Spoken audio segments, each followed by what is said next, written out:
자, 계속해서 고대교회 기독론에 대해서 다루겠습니다. 여기서 말하는 이 고대교회라는 것은요, 1세기부터 5세기까지의 그 시대를 고대교회라고 합니다. 고대교회 또는 초대교회, 초대기독교 이렇게 말하는 것이죠. 고대교회에서 기독론이 아주 문제가 되었습니다. 왜냐하면 참 해결하기가 힘든 문제들이 이렇게 곳곳에 숨어있기 때문에 그런 것이죠.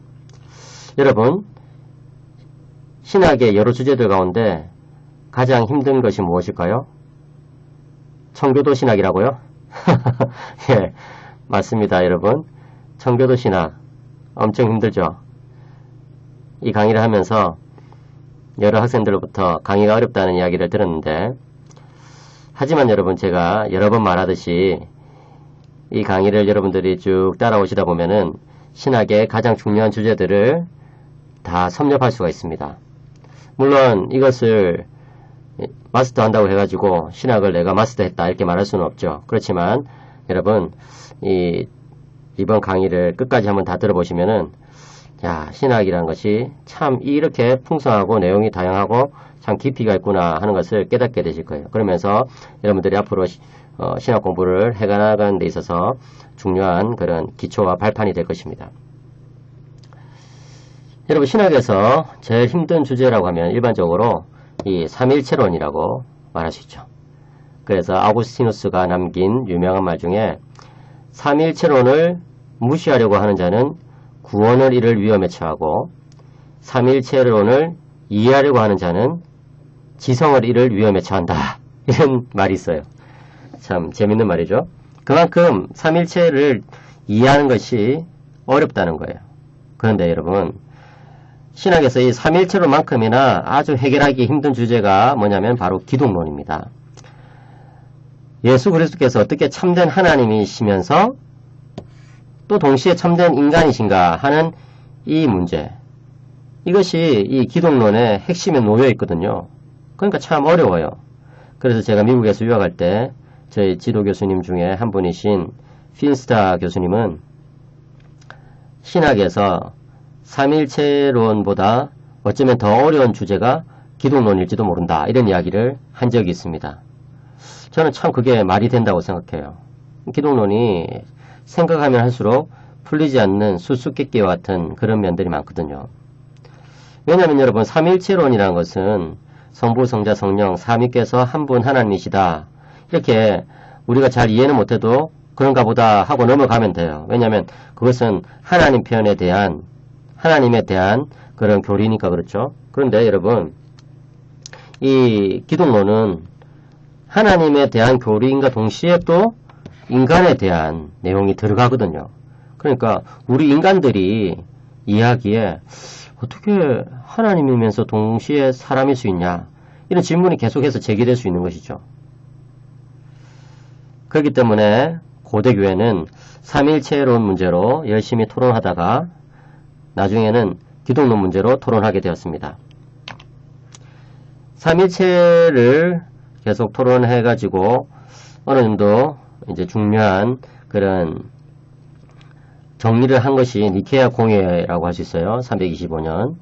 그래서 니케아 공예에 의해서 예수님의 참된 신성, 예수님께서 참된 신성을 가지신 하나님이시라는 사실이 이제 공적으로 선포되었죠. 인정되었습니다. 그런데 그렇게 되고 나자 이제 다른 문제가 불거졌어요. 예수님이 본질적으로 하나님과 동일한 분이라면 어떻게 그분이 완전한 신성에 어떤 제한이나 변화 없이 동시에 완전한 인간이 될 수 있느냐 하는 그런 문제예요. 다시 말해서 어떻게 신성과 인성이 한 인격 또는 한 위격 안에 결합될 수 있느냐 하는 문제예요. 제가 여러분 계속해서 이 인격이라는 말을 이제 위격이라는 말과 같이 이제 교차적으로 번갈아가면서 씁니다. 똑같은 말로써 이 person이라는 그 영어 단어의 번역인데요. 때로는 이것을 위격이라고 번역할 때가 있어요. 삼일체에서는 three persons라고 했을 때 세 위격들 이렇게 이야기하죠. 그런데 기독론에서는 이것을 인격이라고 또 많이 번역을 합니다. 예, 그래서 제가 인격이라고 표현하든지 위격이라고 표현하든지 이번 과에서는 같은 표현이다 이렇게 생각하시면 되겠어요. 어쨌든 이렇게 예수님의 신인성 문제, 신성과 인성의 문제에 대해서 많은 논쟁들이 있었어요. 이 문제에 대한 성경적이고 정통적인 입장을 확정짓기 위해서 451년에 네 번째 에큐메니칼 공회가 칼케돈에서 열리게 되었죠. 그래서 여러분 니케아 공의회 325년 예수님의 인성 선포, 다시 말해서 공적으로 이제 확인, 그 다음에 451년에 칼케돈에서 예수 그리스도의 신인성에 대한 선포, 다시 말해서 공적으로 확인, 인정, 그 다음에 공언, 이제 이것에 대해서 기억하시기 바랍니다. 제가 여기서 이제 공적으로 확인했다 이 말은 이전에 그런 것이 없었다가 이런 공의에 의해서 처음 생겨났다고 봐서는 안 되기 때문에 그런 거예요. 그러니까 성경은 벌써 예수님이 참된 하나님이시다 이것을 가르치고 있거든요. 그것에 대해서 니케아 공의회에서 이제 공적으로 이제 확인을 하고 공포를 했다는 것이죠. 그 다음에 성경은 벌써 예수님이 참 하나님이시고 참 인간이시다 가르치고 있어요. 그것을 칼케돈 공의회에서 451년에 이제 공적으로 선포했다는 것이죠. 자, 이 그림을 보시면 고대 교회의 기독론과 관련한 다양한 입장들이 나옵니다. 이 대부분은 다 이단이에요. 이 끝에 나오는 이 두 입장 빼고는 다 이단이라고 할 수 있습니다. 에비온주의는 예수님의 인성만을 인정했어요. 예수님이 인간이다 이것을 인정했는데 예수님은 하나님이시다는 것을 인정하지 않았던 것이죠. 그 다음에 아리우스주의는 예수님 인성은 인정했지만 신성에 대해서는 부분적으로만 인정했습니다. 다시 말해서 예수님이 하나님의 아들이긴 아들인데 그런데 그 시작이 있는 분이시다 이런 식으로 이야기를 했던 것이죠. 영원하신 분이 아니라 그 다음에 가연설은 반대로 예수님의 신성만을 인정하고 인성은 부정했어요. 그러니까 예수님이 인간의 모습으로 나타난 것은 이제 가짜로 그렇게 드러난 것이지 그렇게 보일 뿐이지 실제로는 그렇지 않다는 것이죠. 예수님의 인성은 인정하지 않았다는 것입니다. 또 아폴리나리우스 같은 경우는 이제 영혼과 육체, 예수님의 영혼이에요. 여기서 예수님의 영혼과 육체에 대해서 또 어떤 견해를 가지고 있었느냐, 또 네스티리우스와 유티케스, 키릴루스, 또 칼케돈 신조 이것에 대해서 이제 하나씩 살펴보겠습니다. 자, 아폴리나리우스 때문에 생긴 논쟁을 아폴리나리우스 논쟁이라고 그럽니다. 이제 390년에 사망했으니까 4세기에 그런 논쟁이 있었겠죠. 아폴리나리우스는 라디게아의 감독이었어요. 그런데 그 사람은 이제 다른 것은 여러분 좀 무시하고 이 파란색으로 된 부분만 주목해서 보시기 바랍니다. 예수님이 만일 단일 인격체라고 한다면은 그 인격의 중심이 되는 영혼은 하나일 수밖에 없다고 이야기했습니다. 그리고 그 영혼은 바로 신적인 것이죠. 다시 말해서 예수님의 육체는 인적인데 반해서 예수님의 영혼은 신적이다 이렇게 이야기한 것이죠. 이렇게 되면은 예수님은 영적으로는 하나님이시지만 육적으로는 인간이 되는 셈입니다. 이것은 오류죠. 이어서 네스토리우스 논쟁을 보시겠습니다. 네스토리우스는요 안디옥의 장로였어요. 이 4세기와 5세기에 걸쳐서 살았는데 이 사람은 아폴리나리우스의 오류를 지적하면서 예수님이 완전한 인간의 인격체를 입었다고 봐야지 된다 이렇게 이야기했습니다. 그러니까 이제 그의 완전한 인간됨을 설명하기 위해서는 완전한 인간의 인격체를 이제 상정해야 되고 그렇기 때문에 그렇게 되면은 예수님의 영혼도 신적일 뿐만 아니라 인적이다 이렇게 이야기한 것이죠. 그래서 네스토리우스는 예수님의 영혼은 신적이고 동시에 인적이다 이렇게 주장했습니다. 몹스에스티아의 테오도루스는 네스토리우스의 견해를 더 발전시켜가지고 예수님은 신적인 영혼과 함께 인간의 영혼을 가진 것으로 보았습니다. 그죠? 그러니까 네스토리우스가 이제 그 초기의 사상을 말했다면 몹스에스티아의 테오도루스는 그것을 더 발전시켜서 분명히 이야기했어요. 그런데 그렇게 되면은 도대체 어떻게 예수님의 영혼이 신적인 것과 인적인 것이 결합될 수 있느냐 이런 것에 대해서 이야기하기가 참 힘들죠. 그렇게 되면은 예수님을 거의 두 인격체로 분리시키는 오류를 낳게 됩니다. 예. 그러니까 여러분 이런 것들을 이제 보시면서 문제가 있구나 이 정도로 이해하시면 되겠습니다. 자, 계속해서 단성론이 이제 등장하는데요. 단성론은 아폴리나리우스와 네스토리우스의 양극단을 극복하기 위해서 등장한 것입니다. 단성론은 한마디 말해서 예수님의 영혼도 신적과 인적이고 그 다음에 육체도 역시 신적과 인적이다 하는 거예요. 원래는 알렉산드리아의 감독 키릴루스가 예수님의 영은 신적이고 예수님의 육은 인적이 아니라 그의 영과 육 모두 신적, 인적이라는 것이죠. 예. 예수님이 영과 육 모두 신성과 인성을 다 가졌다 이렇게 주장했어요. 이것은 이단은 아니에요. 꼭 기억하십시오. 알렉산드리아의 감독 키릴루스는 이단은 아니에요. 하지만 그것을 계속해서 이야기하다 보면은 신성과 인성이 혼합되어 이루어진 새로운 본성을 가진 것처럼 이해할 수 있고 그것은 제3의 본성이 된다고 오해할 수도 있거든요. 예, 그렇기 때문에 이단은 아니지만 조금 위험한 사상을 전개했다 이렇게 볼 수 있어요. 아니나 다를까 이 콘스탄티노플의 수도성 유티케스는 키릴루스의 견해를 더 발전시켜 가지고 예수님의 영혼은 신성이고 그 다음에 예수님의 육체도 신적이다. 그래서 쉽게 말해서 예수님의 인성이 신성에 흡수되어 버렸다. 이렇게 이야기를 했어요.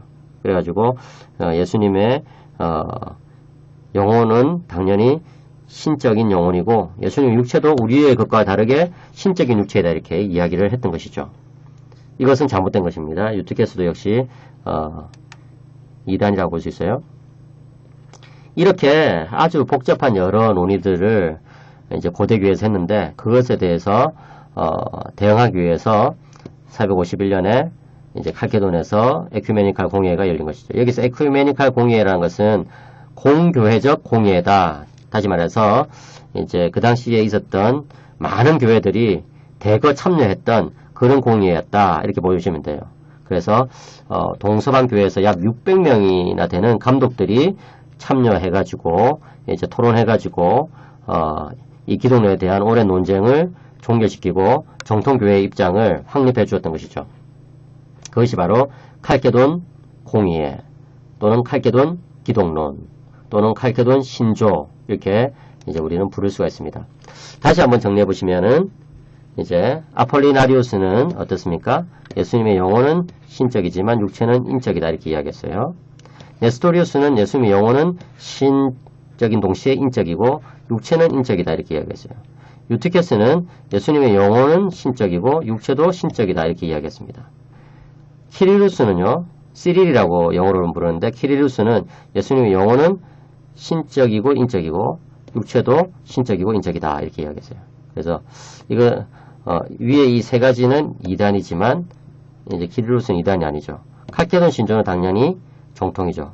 칼케돈 신조는 예수님의 영혼과 육체를 이렇게 나누지 않고 예수님의 인격이라고 이제 부한 거예요. 그러니까 이제 예수님의 이 펄슨을 가지고 생각을 하는 것이죠. 그래서 이 한 펄슨의 신성도 이제 들어있고 인성도 들어있다. 그래서 이제 two natures in one person 이라고 할 수 있습니다. 그러니까 다시 말해서 하나의 이 인격 안에 두 개의 그 본성, 신성과 인성이 있다는 것이죠. 이것이 바로 이 칼케돈 신조의 가르침이라고 할 수 있습니다. 자, 그런데 여러분 이 고대교회의 기독론을 이야기할 때에 있어서 좀 큰 두 가지 경향이 있었는데요. 하나는 알렉산드리아 학파하고 다른 하나는 안디옥 학파예요. 이 알렉산드리아 학파는요, 로고스 사륵스 기독론을 주장했어요. 어렵죠? 이 부분은 신학 공부를 하시는 분들만 이제 들으셔도 되겠습니다. 알렉산드리아 학파는 다시 말해서 로고스 사륵스, 말씀 육체 기독론을 주장했는데 그들은 신적인 로고스를 중심으로 생각을 했습니다. 다시 말해서 신적인 로고스가 이 육체를 취한 것이 바로 그리스도시다, 예수 그리스도시다 하는 것이죠. 그런데 이런 경향이 강화되면 어떻습니까? 예수 그리스도의 신성만을 너무 강조하게 되죠. 그래서 인성을 부정하게 되죠. 그렇게 되면은 어떻게 됩니까? 유티케스의 오류에 이제 빠지게 되는 거예요. 신성만 계속해서 강조하게 해가지고 이제 인성이 말살되는 것이죠. 그죠? 근데 나중에 루터파의 기독론 같은 경우에 이런 위험성이 있었어요. 왜냐하면 루터파 같은 경우는 그리스도의 신성이 인성으로 전달된다고 보았거든요. 그래서 인성 역시도 편재한다고 주장했어요. 그러면은 인성이 사라지는 것처럼 볼 수가 있죠. 그죠? 예. 그래서 알렉산드리아 학파는 루터파의 그런 이제 그 오류 또는 루터파가 잘못 보고 있는 점에 대한 어떤 이제 씨앗과 같은 형태로 이제 고대에 존재했던 그런 기독론의 학파였다. 이렇게 볼 수 있어요. 자, 반대로 안디옥 학파는요. 로고스 안스트로포스 기독론을 주장했습니다. 그들은 인성의 독립성을 강조했어요. 다시 말해서 그들은 말씀과 결합한 인간이 바로 그리스도라고 주장한 것이죠. 이렇게 되면 어떻게 됩니까? 이렇게 되면은 그리스도의 인성의 독립성을 너무 강조한 나머지 결국 신성과 인성을 분리시키는 네스토리우스주의의 위험에 빠져버릴 수가 있어요. 그러니까 여러분 뭡니까? 네스토리우스주의자들은 예수님이 인간의 육체뿐 아니라 인간의 영혼도 이제 소유하고 있다고 주장하면서 예수님의 인간적 영혼과 예수님의 신성 사이의 관계성을 설명하지 못했죠. 보세요. 이 네스토리우스는 예수님의 이 인성을 너무 강조했어요. 이렇게. 그죠? 예. 육체도 인적이고 영혼도 인적이다. 그러다 보면 그렇게 보면은 이제 이 신성이 벙 떠버릴 수가 있다는 거예요. 예. 그렇게 해가지고 예수님의 인간적 영혼과 예수님의 신성 사이의 관계성을 설명하지 못하게 되죠. 그죠? 근데 개혁파의 기독론이 사실 이런 위험성이 있어요. 무슨 말입니까? 루터파는요, 개혁파가 예수 그리스도의 육체 밖에서 존재하는 신성을 이제 이야기함으로써 예수님의 신성과 인성을 분리시키는 그런 결과를 초래했다. 이렇게 비판한 것이죠. 그러니까 이 개혁파는요, 칼빈을 따라서 이렇게 많이 이야기했거든요. 갈릴리를 예수님께서 거니실 때에 그의 육체는 갈릴리 해변에 있었지만 그의 신성은 온 우주에 다 퍼져 있었다. 이렇게 이야기되는 거예요. 그렇게 되면은 인성은 제한적인데 반해서 신성은 이제 편재하니까 아주 신성과 인성이 이제 따로 분리되는 그런 어떤 위험성이 있죠. 그죠? 그래서 개혁파 기독론은 예수 그리스도의 신성을 인정하면서도 그것을 어떻게 인성과 결합할 수 있느냐, 결합시킬 수 있느냐 하는 것을 설명해야 되는 그런 부담이 있었던 거예요. 예, 이것을 좀 설명을 드립니다. 근데 이제 이 키릴루스는 어디 사람이었습니까? 키릴루스는 알렉산드리아의 키릴루스였죠. 그죠? 예. 그렇기 때문에 키릴루스 같은 경우는 인성을 부정할 수 있는 그런 위험성이 있었다. 이렇게 볼 수 있습니다. 예. 자, 이렇게 해가지고 이 고대교회의 기독론에 대해서 설명하였습니다. 계속해서 청취해 주시기 바랍니다.